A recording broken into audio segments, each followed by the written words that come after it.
Roger Moore was widely regarded as one of the most charming and likable actors in Hollywood. His self-deprecating humor, effortless charisma, and professionalism made him a favorite among co-stars and crew members alike. Whether on screen or off, he was known for his kindness, quick wit, and ability to make people feel comfortable. Unlike some of his fellow James Bond actors, who had reputations for being difficult, Moore rarely had issues with others. His approach to acting was lighthearted, and he never took himself too seriously. While other Bonds portrayed a more brooding or aggressive version of the character, Moore's take was smooth, playful, and fun, winning over audiences worldwide. His reputation for being easygoing extended beyond his Bond films, as directors and colleagues often praised his patience and generosity. However, despite his well-known amiability, there was one actor Moore absolutely could not stand. His experience working with this particular co-star was so unpleasant that he openly spoke about it in interviews, something that was uncharacteristic of him. This co-star was none other than Hervé Villechaize, the actor who portrayed Nick Nack in The Man with the Golden Gun. Villechaize's backstory was almost the stuff of Hollywood legend. He had gone from struggling with homelessness to landing a major role in a James Bond film. Born with a rare condition that resulted in dwarfism, Villechaize faced many obstacles throughout his life, but he refused to let them define him. Before his Bond role, he was barely getting by, doing odd jobs and even working as a rat catcher just to survive. His big break came when he was cast alongside legendary actors Christopher Lee and Roger Moore, catapulting him into fame.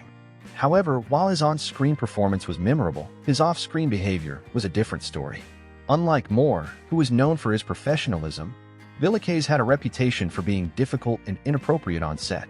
Instead of enjoying his newfound success with humility, he became notorious for his relentless pursuit of women and lack of boundaries. This behavior didn't sit well with Moore, who had little patience for his antics. Over time, Moore's distaste for Villechaize became increasingly apparent, and he didn't hold back in later interviews. Villechaize's reputation on the set of The Man with the Golden Gun was far from positive. Moore described him as a diseased sex maniac, a remark that had nothing to do with Villechaize's height but everything to do with his behavior.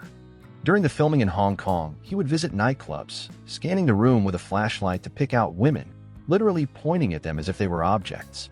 He would frequently boast about his encounters, claiming that during the shoot, he had been with 35 women. Moore, skeptical of his claims, laughed it off and remarked, "That doesn't count, you paid for them." But Villechaize was adamant, even claiming that sometimes, despite paying, the women would refuse him. His shameless attitude made him unpopular among cast and crew. While his eccentric personality may have added to his screen presence, it became a major distraction behind the scenes. His antics extended beyond his time on Bond sets. Even after achieving greater fame, his behavior didn't change. Rather than using his success to improve his reputation, Villechaize continued pushing boundaries, ultimately alienating those around him. After The Man with the Golden Gun, Villechaize found even greater fame as Tattoo on Fantasy Island, where his catchphrase, "The Plane," became iconic. However, success did not change his controversial behavior. He frequently clashed with producers, demanding higher pay and more control over his role. His conflicts weren't just about money. His treatment of women on set continued to be a problem, leading to growing tensions. By 1984, the show's producers had had enough and fired him. With no steady income, Villechaize's career began to crumble.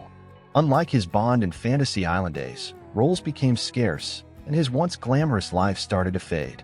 Financial struggles became a harsh reality, and he was soon reduced to taking minor guest appearances just to stay afloat.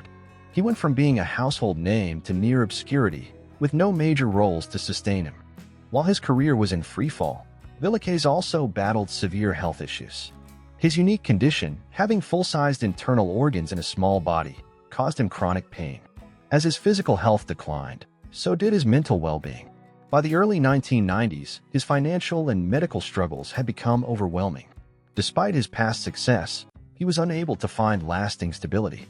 In 1993, at just 50 years old, Villechaize's life came to a tragic end. He had gone from Hollywood success to a painful and lonely existence, ultimately unable to escape his demons. His story, once an inspiring tale of triumph over adversity, became a cautionary tale of fame's fleeting nature. For Moore, Villechaize remained the one co-star he could never tolerate, a man whose off-screen antics overshadowed any on-screen talent.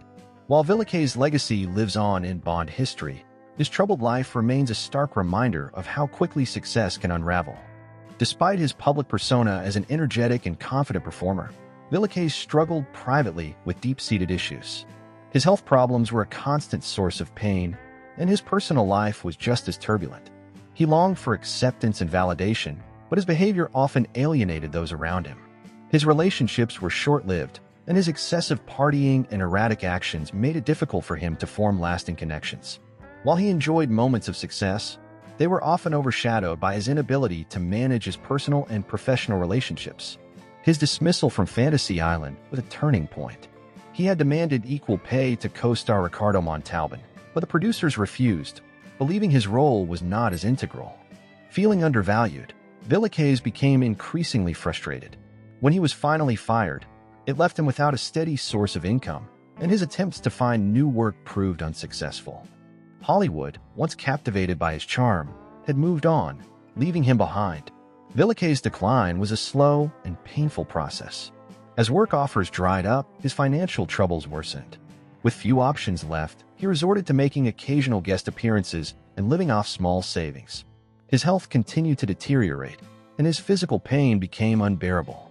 The same drive that had propelled him to stardom now seemed to work against him, as he found himself trapped in a downward spiral with no way out. By the early 1990s, Villequier's situation had become dire. His chronic health problems worsened, and he struggled to find any relief.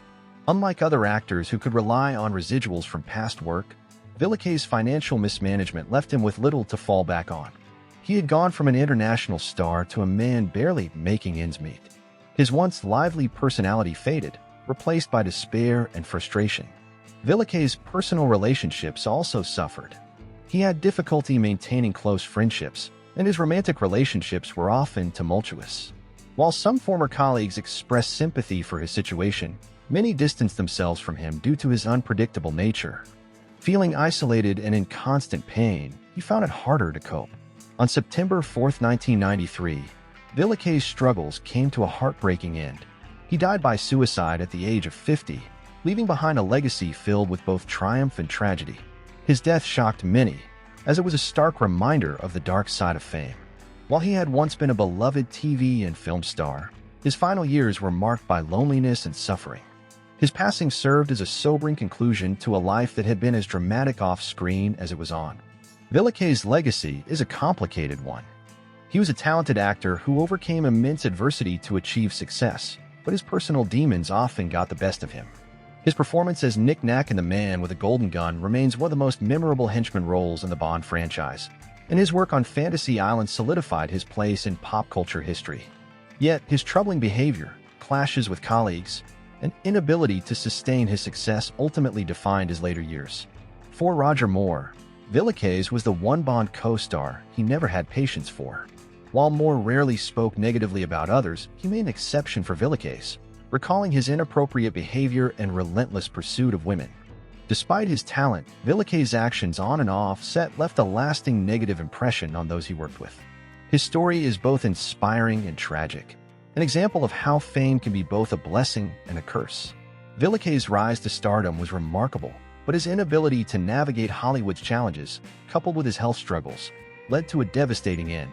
While he remains an unforgettable figure in entertainment history, his life serves as a cautionary tale about the fleeting nature of success and the importance of personal stability beyond fame.